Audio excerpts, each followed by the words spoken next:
Right. Welcome to another episode of the Zero10 Podcast. We're really excited to have Miss Nancy talking to us today. Nancy is a connector and a bold voice for women ready to rise. She's rooted in courage, determination, and joy, and she found women, worth, and wellness to expand the conversation around health and wealth, net worth, self worth, philanthropy, legacy. She inspires women to feel fabulous, generous, confident, and fully on top of their game, building lives that are rich from the inside out. And that's just through looking through through all the content that you sent to us. And so I'm so excited for you to just share pieces of that as we walk through this interview today. Perfect. Thanks, Josie and Andi. Delighted to be here. Yes. We're happy to have you. Okay, so Nancy, tell us first off, where are you at? Where are you at in the world? Okay. I'm in Ontario, Canada, and I live between Toronto and Montreal on Lake Ontario in a community called Prince Edward County, and familiarly called the county, if you're from the county. And it's just a terrific community. And because we're sort of 2.5, 3 hours from Toronto, same thing from Montreal, there are a lot of people who have properties here, professionals. So it's a beautiful area geographically, really stunning. But because it is so close to those major centers, we have a lot of really fabulous people who have either got a second property here or have eventually chosen to live here full time. So lots of vibrance in many different ways, which is delightful. Hmm. I love that because I think, who we surround ourselves with Right. really makes a difference on where, how we start thinking about ourselves, thinking about the communities and the world, really, just some open-mindedness. Correct. Yeah. So when did you start your Women Worth and Wellness? I'm gonna say brand because or movement even. Like it sounds like it's been here a while. So No, what it is a sparked brand. that? And It is a brand. My first career was at Procter and Gamble, and I left after 18 years and ran politically, and then was basically the, president of everything going in the community. And after 3 or 4 years, I thought, oh my goodness, I've got to get a job out of this community because they knew where I lived and they come knocking on my door and say, okay, Nancy, can you help us with whatever? So through that process, I met this lady, and this is one of my key learnings. Just met her casually at a business event. She had been outplaced as a VP at a very large company. I guess the boss didn't like her or whatever, and was given a bagload of money. So, and this is 1992. So okay. she went looking for somebody to help her invest all of this money and was very disappointed. So she decided to get into the wealth management business herself, and she was the one that recruited me into the wealth management business. I was heading towards a contract with a consulting firm. And she said, no, don't do that. That's not something you want to do for the next 30 years of your life. And so, okay, in we go to wealth management. And of course, met her boss. And he said, well, you've got to have credentials. You've got to have licenses. So go get your licenses and then come back. And away we go. So it was a great company. Now I'm all licensed up, ready to go. And he said, well, there's only one small problem, and that is you don't have any clients. You've got to go find your own clients because in the wealth management business, you really want to work with people who you care about the most because your role is to add a lot of value to their lives, not just today, but going forward into the future. So their advice was, you want to prospect people whom you can add value to over a lifetime. And so I had just left Procter and Gamble, had done some things in the community, and the common factor that kept popping up was women, because women were just in the process of starting to earn much more money that they were really keen to pay attention to and invest for their future. So I decided I would focus on women, not exclusively, but primarily. And as luck had it, one of the investment groups that I worked with, they too had come up with a whole opportunity with working with women. And they had this whole marketing program called Investing in Yourself. So all I had to do was pick a location, do some marketing and invitations to invite these women to come. And basically, I'm ready to go. It was seminar in a box almost.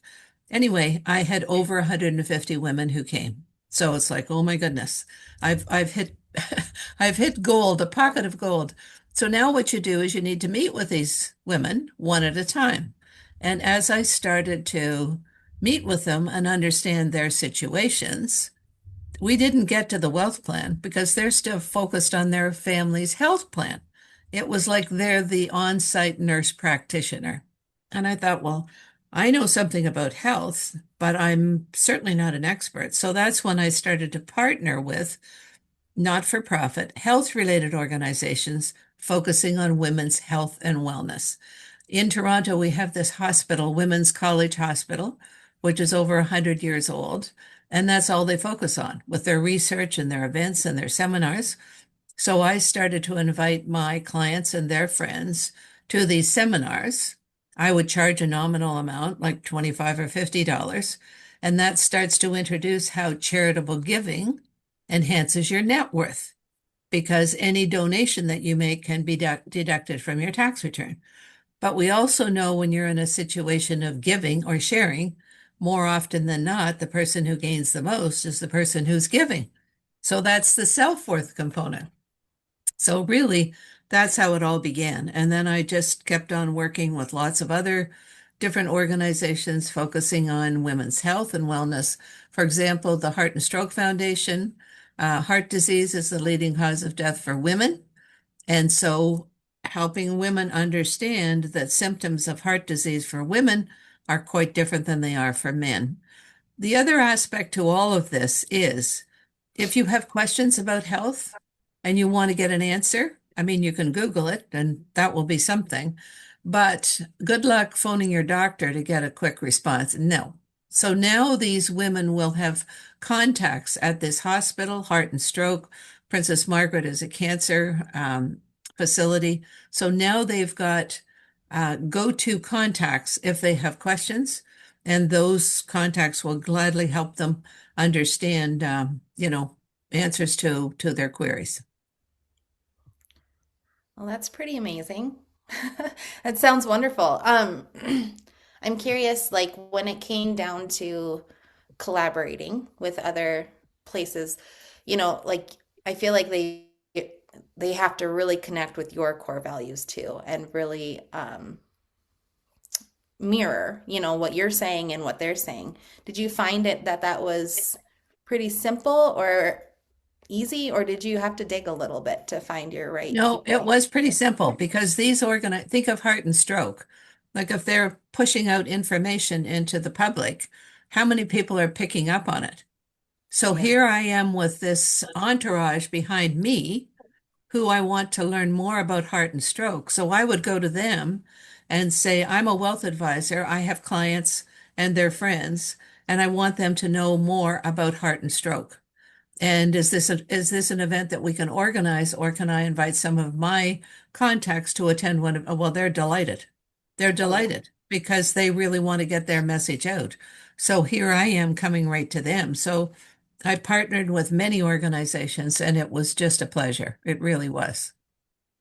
That's Did awesome. you do you find that I'm curious about the initial, you said initially your first event, you had 150 women show up.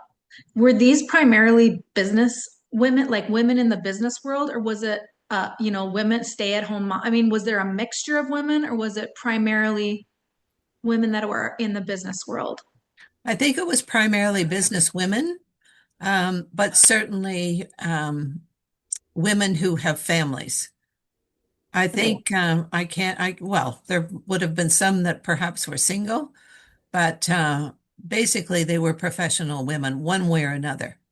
Some may be on leave, on a maternity leave, but still primarily business women. And primarily, I would think the ages at that point would be 30 to 60. And when you met with these women, I'm curious also, You said you found that their goals a lot, that really it came down to health more so than wealth, maybe.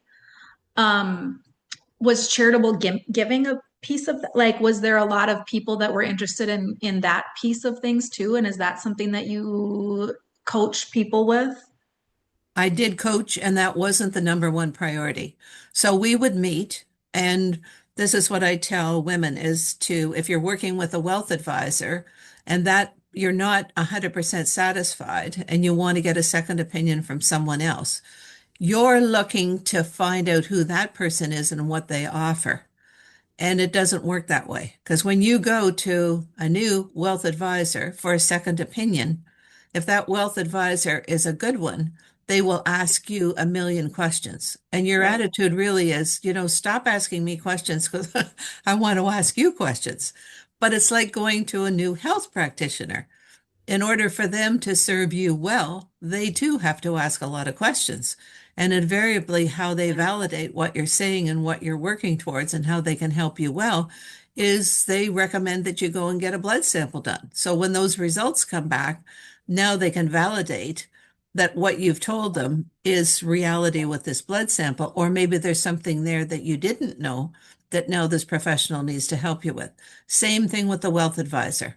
They will ask you all sorts of questions because in order for that person to um, address their fiduciary responsibility, they have to make sure they know who you are. Because if they recommend things that are not right for you, then they are at risk of losing their credentials and their licensing. So, Mhm. but once they ask a whole pile of questions, then they've got an idea of who you are and how they can best help you. And the other thing that I recommend is if you're working with a wealth advisor who has prepared a wealth plan for you, and they haven't anticipated health related challenges in that wealth plan, you're working with the wrong person. If you're diagnosed with breast cancer, what coverage do you have? Do you have benefits at your employment? Do you have personal coverage? Or have you not even thought about any coverage and thought if something happens, then you'll just draw down from your 401k or whatever? So understanding all those aspects and intricacies of a proper wealth plan is crucial. Wealth is way beyond finances, isn't it? Exactly. Definitely. Yeah. Definitely. And Andy, going back to your point about charitable giving, no, that wasn't necessarily something that was a AAA priority at all. People didn't come to me saying, tell me more about charitable giving. It was something that I introduced because the value that I'm bringing to the Heart and Stroke Foundation is a group of people who will make a charitable donation. So in effect, we're supporting your organization because we're learning. But then the benefit back to my clients is as a result of that $50 donation, you're going to be paying fewer taxes because it is a deduction. Now, fast forward 30 plus years later, and that's when we're really focused on philanthropy and legacy planning because women now are earning a way more than they were 30 years ago.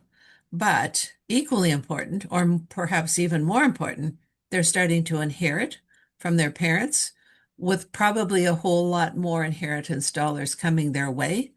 So all of a sudden, women have incredible power through the wealth that they're stewarding.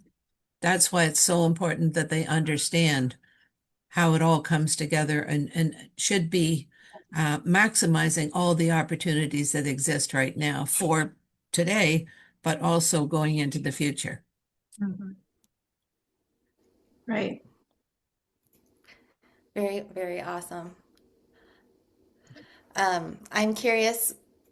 I'm going to go backwards a little bit in this Yep. in this, but I want to know what little Nancy wanted when she was younger. Like, what was something that young Nancy was interested in? Because it sounds like this was maybe later on, after school, after What did I or want? after licensing. I mean, you got the licenses and were able to go do your thing. But what Exactly. happened before that? Well, quite frankly, when I landed into that situation, the learning was pay attention to what other people think you should be doing. I would never have been into that whole scenario if it had not been for this woman who took my head 180 degrees. just 180 degrees, and all of a sudden I'm doing this. When I got there, I was sorry I hadn't been there 20 years earlier because I was the youngest of four, or I am the youngest of four. And my parents always were investors. I grew up on a farm. And so if I missed the bus, my dad would have to drive me to high school, which is like 15 miles away. But while we're traveling along, he would have a newspaper and he'd call out his holdings and I would tell him what it closed at the day before. So I had always been surrounded by this. Math was easy for me. Then my mother became an investor. And if you read the website and all those sorts of things, was a terrific inspiration because she always felt that women should have their own money. That was a big deal to her, that women need to have their own bank account and their own power with their own wealth. And in her day, definitely that was not common. It was Mr. who had all the money and had control of all of the money, and you just lived your life that way. So I think probably younger, as I was emerging, I wanted to be a sociologist. And it's interesting because this is exactly what this is all about. Mhm. Amazing.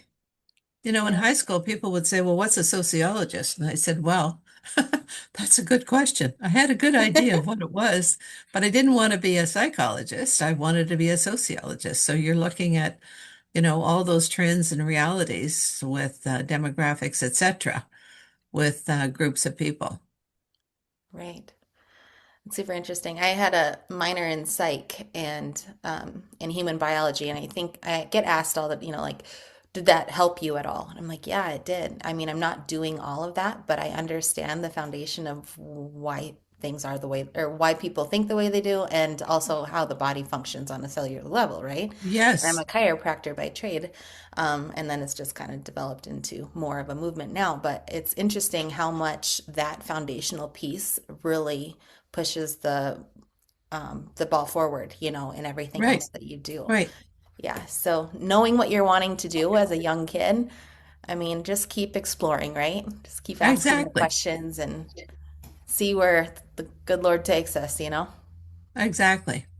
And my upbringing was, I was happy. It wasn't as though I mean, when I look back, I don't remember being sad. When you grow up in a farm, they always refer to you as a farmer, which means you're a less than a city person or a town person. They always, and that was kind of, but that it wasn't a showstopper by any means. It was kind of, well, that's the reality. At one point, I wanted my dad to buy a house so that we could live in town. And he looked at me like, well, why would we do that? But, sort of the in crowd lived in town, but I was never excluded. And I still see a lot of those girls that I was in school with, in public school and in high school. Interesting. Yeah. What did you do at Procter and Gamble? I was one of the first female managers in Canada, and I started in the finance area. So I did credit and collections for 5 years, I guess. And then I was recruited into the HR department, and that was fabulous. That was really, really good. That's when you learn all kinds of things because P&G recruits only into entry-level positions. And so at one point, I did a lot of management training, and that was terrific. I mean, I was learning as much as I was teaching, and compensation, performance reviews, all that sort of thing. One of the things with performance reviews that we focused on is when you work with people or design systems for managers to work with their employees on, more often than not, it's like, okay, well, these are all the things that you're doing well, and these are the things that we need to focus on to help you improve. But really, what we ended up doing, and this is part of what I share now, is these are your strengths. How can we strengthen your strengths? How can we make what you're doing that much better? And forget about all these negatives, because if the energy goes over here, this will be minimized. If they're that severe, they're going to be corrected pretty quickly. But we can always focus on things that could be better. Forget it. Focus on what's working well and how can you enhance it. And what I've been sharing on a lot of these podcasts is that you live your life like a split screen. And so when the negatives pop up, and they always pop up first, deal with them and fade them to black. Like over here, and then focus on the positives and how can you make those positives even better. And once you start training your mind that way, it's amazing. It's amazing the abundance that is generated. 100%. I love Strength that. finder. I Yes. never thought of it that way. I've done a lot of performance reviews in my roles over the years too, and you do focus on the things that they Right. need to, right? Yep. I never thought of the fact that you should really be focusing on the strengths. Not that they weren't focused on, but yeah, I that's a great way of looking at it. Well, we always want all those negatives to be positives, and we spend a lot of time. But if that isn't the person's strength, then Right. okay, how can we just minimize this? This is another thing that I love, the 80% approach. Yeah. Yeah. So good. And again, don't wait for things to be perfect, especially when you're working with a group of people, because you'll wait forever and then people get bored along the way. So get on with it. Like if you've got the majority of it working and you encourage other people to have the majority of what they're on about to be working, then you could advance that much faster. Love Great. it. Love it. Love it. I was, I'm trying to remember what the words you used, but when you first started, it was like credit, like Credit and collections. collections. Yeah. Okay. That you learn a lot from, Yes, first you off, do. like crucial conversations, like hearing the word no or being ghosted and all the things like that plays a huge role in your being able to, have a business and be a founder of a business for sure. Right. And step up to people and track after them and, do it in a very professional way.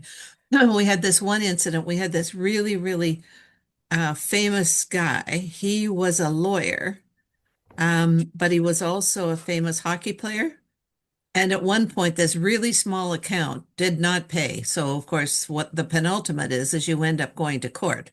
So I was supposed to go to court with this lawyer to get this guy to pay. Well, the stupid account paid. We got a check that morning. Oh no. Anyway, didn't have my moment of fame with that person. Oh, funny. Well, good. How do you keep yourself like, you're talking about all kinds of different ways you keep yourself healthy, financially and all of the things. Okay, so how do you what do you do in your personal life to keep your body healthy and maybe your spirit healthy, your soul healthy, those types of things? Exactly that. When the negatives pop up, default to the positive. And it's very, very simply, what in the world is going on? And the fact that you're still alive is a big, big plus. Okay, so now that you're alive and some other people aren't, how can you enhance others' lives? And as I was just at an event on Friday, women's event, as a guest, and come and bring a friend. And who was there was about 4 people I've really helped significantly. So my attitude is very simply to give more than you take.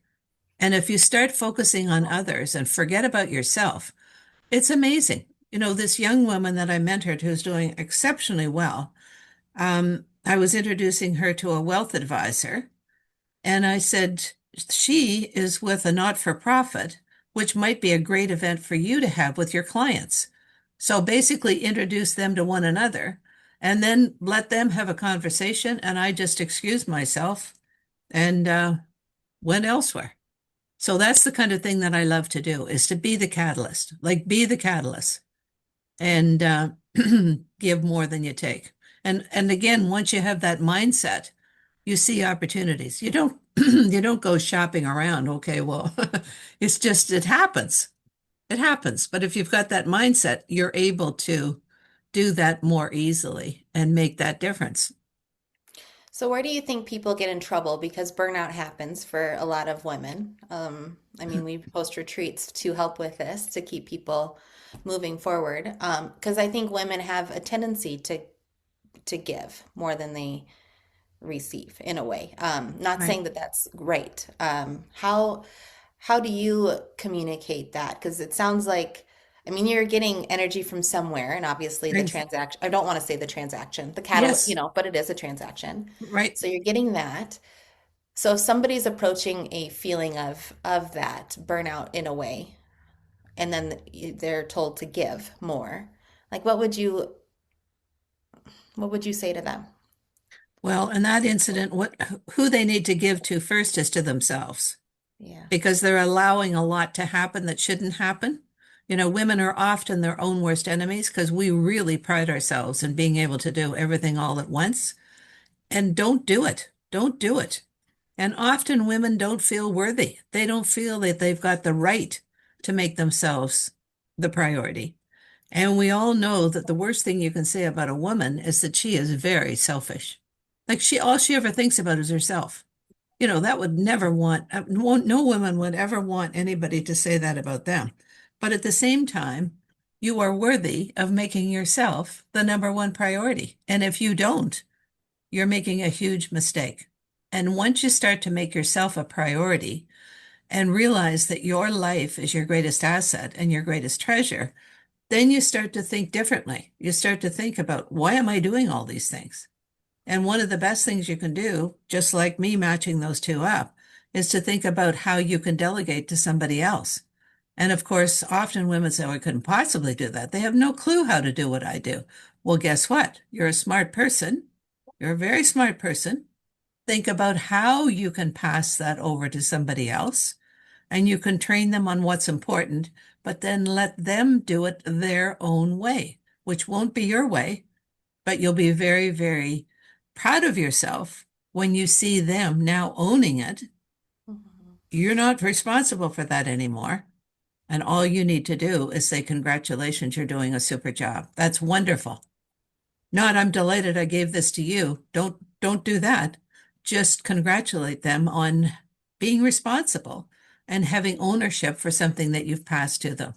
So that happens in a work environment. It also happens in a family environment with kids, with partners. Don't do it all. Be selfish. You don't have to walk around saying I'm being selfish, but talk to yourself, 5 minutes every morning. What can I do today to make myself stronger? Because the stronger you become, the more able you are to help other people. Yeah. I think it's definitely taking note of what is actually going on in your life, right? Right, Like instead of being the busy bee per se, and then you go to bed and you're like, whew, that day like kicked my butt, but right, right.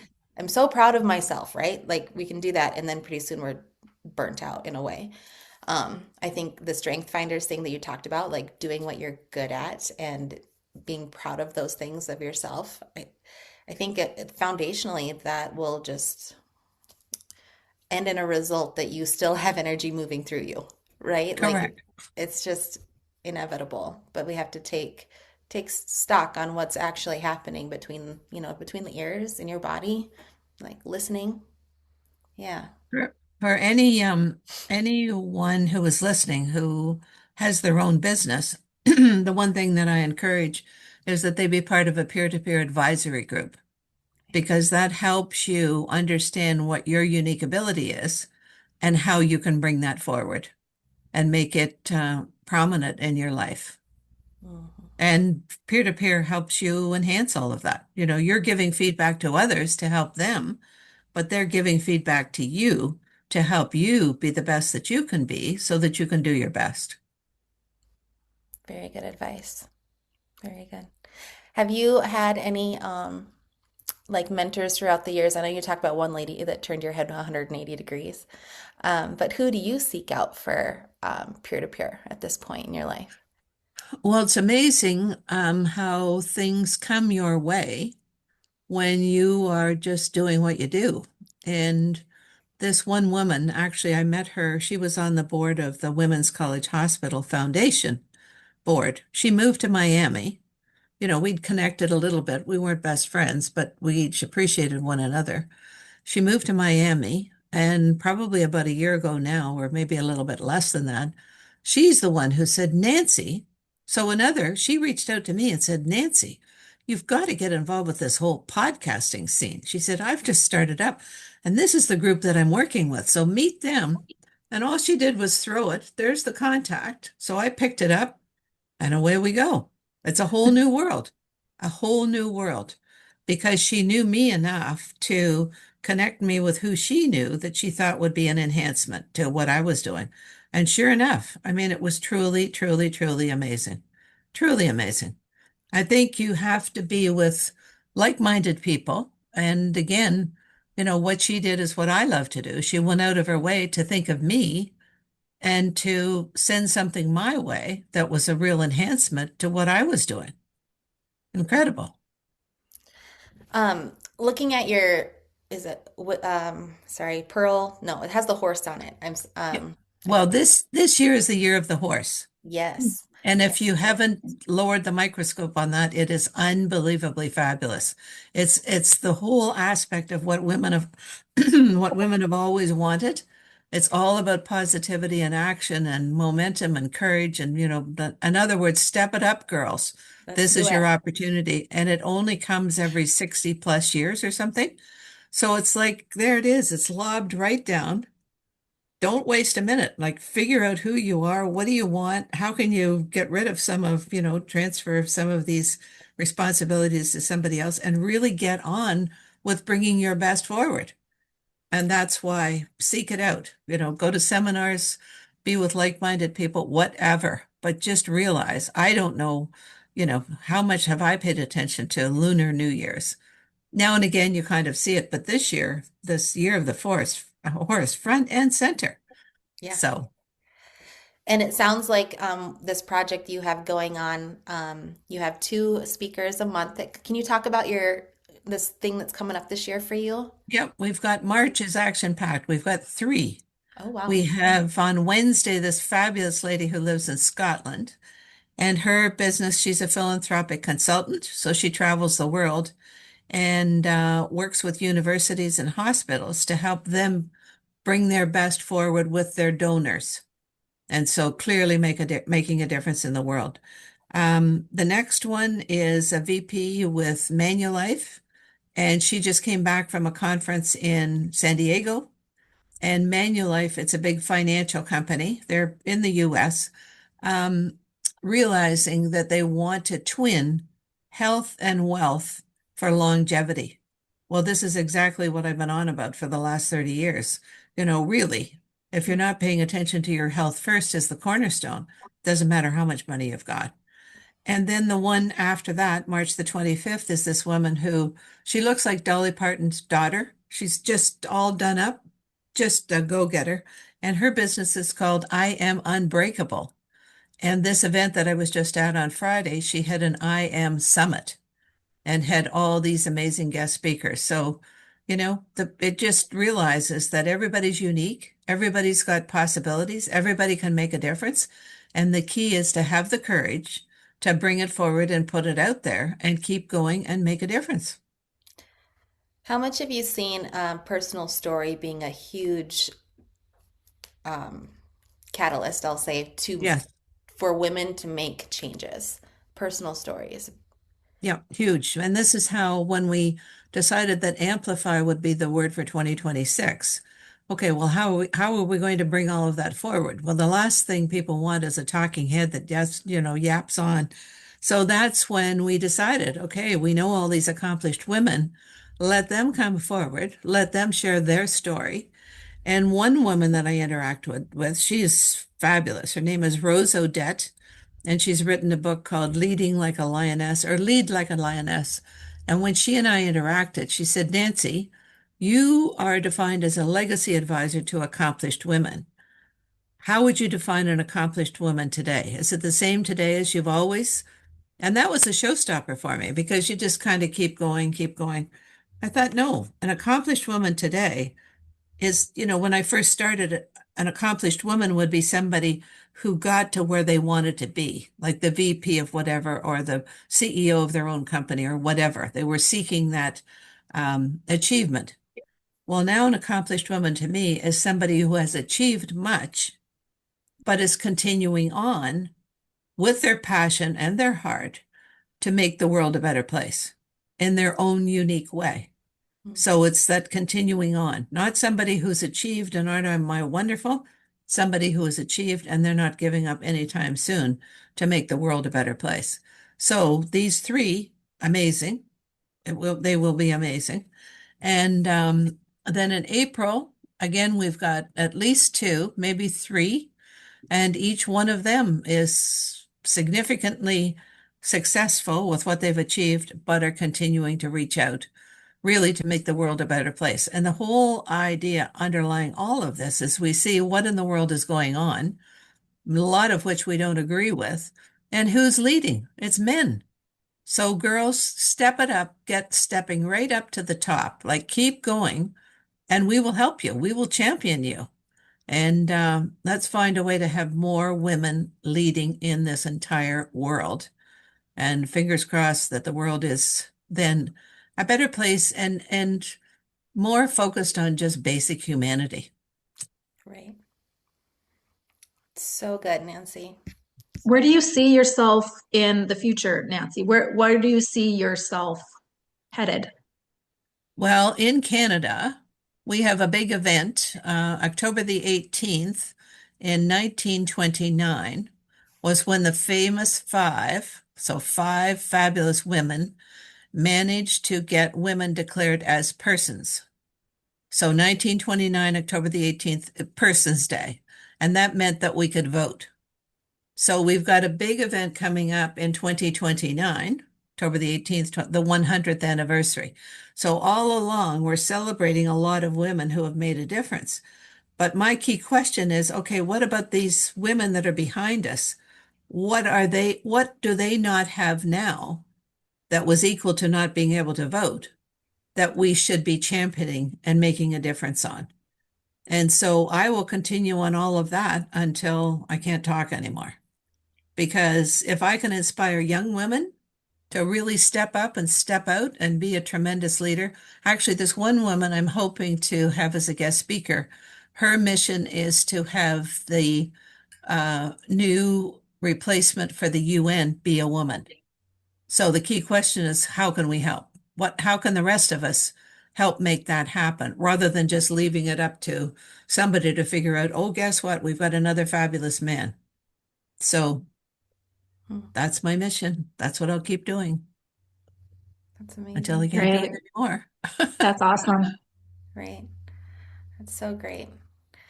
Is there anything else that, oh, sorry, go ahead. I was just gonna say on that note, I am a Rotarian. I was president of our club last year and was given a leadership award for that. But as a result, I've connected. Actually, our guest speaker last week was Mona in Beirut, Lebanon. And so it's interesting this morning because apparently there was some attack on Lebanon. And so these women now have heard her and they're coming to me and saying, well, how is Mona? So I sent Mona a message, how are you doing? And she said, they've got a place in Atlanta as well. And she said, we're trying to get out of here as fast as we can. So Rotary globally is a great way to connect with like-minded people and address that whole scenario of how do we get more women in really, really significant leadership roles to make that difference. And Mona she's amazing. Like her story was incredible in terms of what she's been through and then what she's working on. Right. Nice. Is there, would you say there's been some, like I'm talking globally here, because I'm guessing you've been asked to come speak and be at conferences and all these things. Is there one that really stands out that you're like, that was amazing? Like,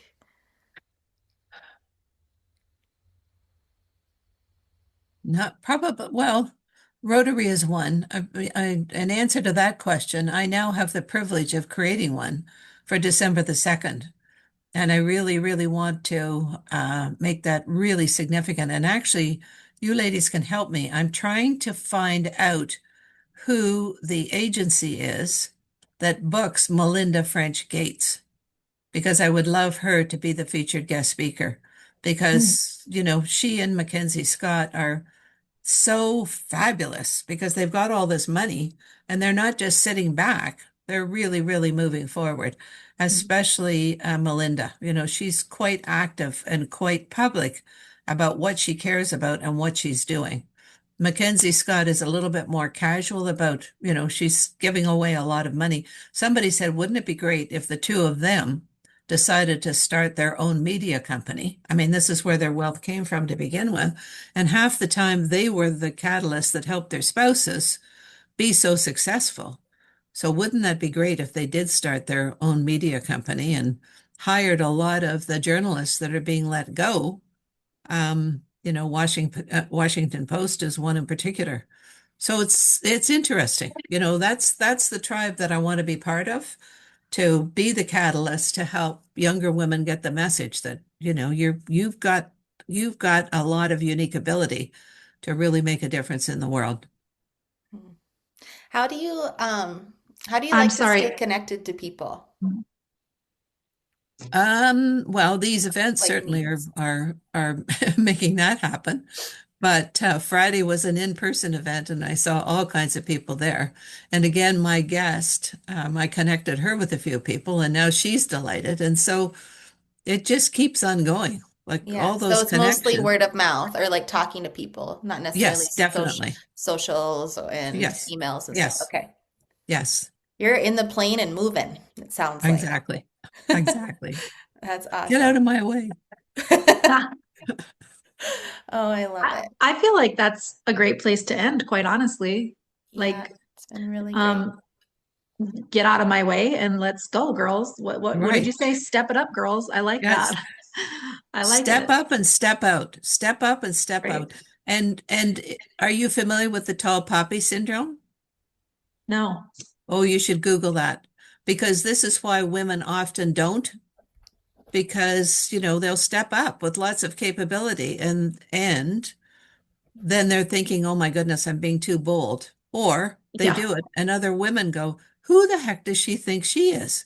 Well, guess what, girls? Just you do the same.